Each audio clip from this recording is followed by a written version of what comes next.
Welcome to public court news. 1వ తారీఖు వస్తుందంటే టీడీపీ ఉలిక్కి పడుతోంది. ఆ పార్టీలో పెన్షన్ టెన్షన్ మొదలవుతోంది. ప్రభుత్వం నుంచి పింఛన్ అందుకునే వారికి డబ్బులు అందకపోతే ఎలా అని తెలుగుదేశం పార్టీ అధిష్టానం కలవరపడుతోంది. ఇంతకు 1వ తారీఖు అంటే టీడీపీని ఎందుకు భయపడుతోంది? Let's watch this story.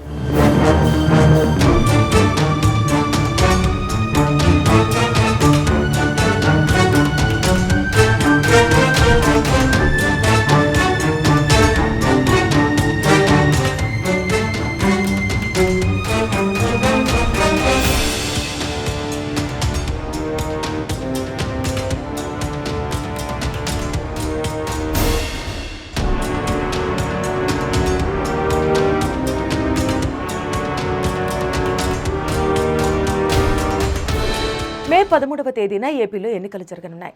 అయితే ఈసారి ఎన్నికల్లో వాలంటీర్ల వ్యవహారం తీవ్ర ప్రభావం చూపుతోంది. వృద్ధులు, వికలాంగులు, వితంతువులకు వాలంటీర్ల ద్వారా ఇంటి వద్దనే తాము పెన్షన్ అందించేందుకు ప్రయత్నిస్తుంటే టీడీపీ అడ్డుపడిందన్న ప్రచారాన్ని అధికార వైసీపీ జనంలోకి బాగా తీసుకెళ్లింది.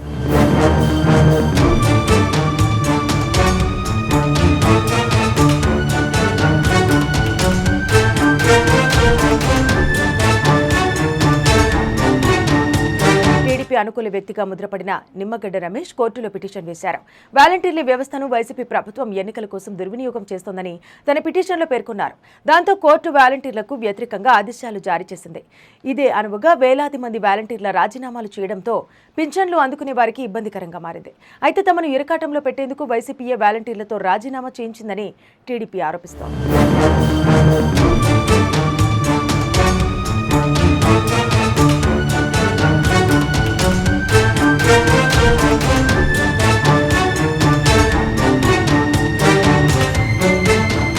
గత నెల పెన్షన్లు తీసుకునే క్రమంలో కొంతమంది ఎండవేడికి తాళలేక మరణించడం, అనేక మంది వడదెబ్బకు గురి కావడం వంటివన్నీ టీడీపీకి డ్యామేజ్గా తీసుకొచ్చాయి. వైసీపీ అధికారంలోకి వచ్చిన దగ్గర నుంచి ప్రతి నెల 1వ తేదీనే లబ్ధిదారుల ఇళ్లకు వెళ్లి వాలంటీర్లు పింఛన్ అందించేవారు. కానీ ఎన్నికల కోడ్ అమలుకి రావడంతో వాలంటీర్లను దూరంగా ఉంచాలని ఎన్నికల కమిషన్ ఆదేశాలు జారీ చేసింది.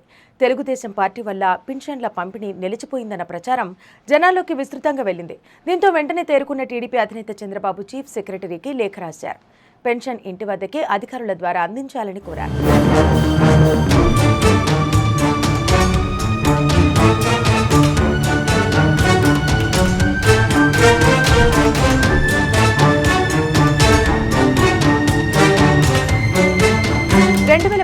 జగన్ ప్రభుత్వం అధికారంలోకి వచ్చాక వాలంటీర్ల వ్యవస్థను ఏర్పాటు చేసింది. వాలంటీర్లు గత 4 ఏళ్ల నుంచి క్షేత్ర స్థాయిలో ప్రజలకు ప్రభుత్వ పథకాలను అందించడంలో చురుగ్గా వ్యవహరిస్తున్నారని వైసీపీ ప్రభుత్వం చెబుతోంది. దాదాపు 2.5 లక్షల మంది వాలంటీర్లు ఇంటింటికి తిరిగి ప్రభుత్వ పథకాలను అందిస్తున్నారు. దీంతో పాటు లబ్ధిదారుల ఎంపిక, వివిధ రకాలైన సర్టిఫికెట్లు ఇంటికి తెచ్చి మరీ ఇస్తున్నారు. అయితే విపక్షాల వాదన మరోలా ఉంది.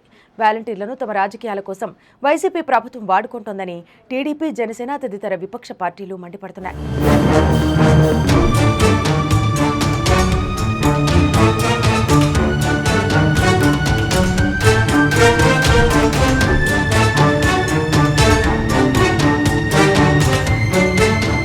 వాలంటీర్లు లేకుండా చేసి ప్రభుత్వ పథకాలు అమలు కాకుండా టీడీపీ అడ్డుకుంటుందన్న భావన జనంలో కలిగించడానికి జగన్ వేసిన మాస్టర్ ప్లాన్ గా రాజకీయ విశ్లేషకులు అంచనా వేస్తున్నారు.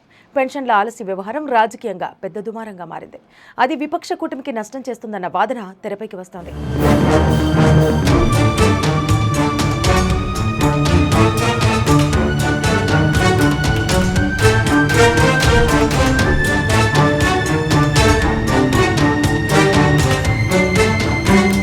మే 1వ తేదీ వస్తోంది. మే 13న పోలింగ్ జరగబోతోంది. మే నెల పెన్షన్ల పంపిణీ ఆలస్యం అయితే అది టీడీపీని మరింత డ్యామేజ్ చేస్తుందనే ఆందోళన చంద్రబాబులో కనిపిస్తోంది. అందుకే ముందుగానే కేంద్ర ఎన్నికల సంఘానికి చంద్రబాబు లేఖ రాశారు. ఇంటి వద్దనే పెన్షన్ అందించేలా చర్యలు తీసుకోవాలని లేఖలో కోరారు. మే 1వ తేదీకి సక్రమంగా పెన్షన్ పంపిణీ జరిగితే సరే, లేకపోతే ఆ ప్రభావం వచ్చే ఎన్నికల్లో టీడీపీపై తీవ్రంగా ఉంటుందనడంలో సందేహమే లేదు.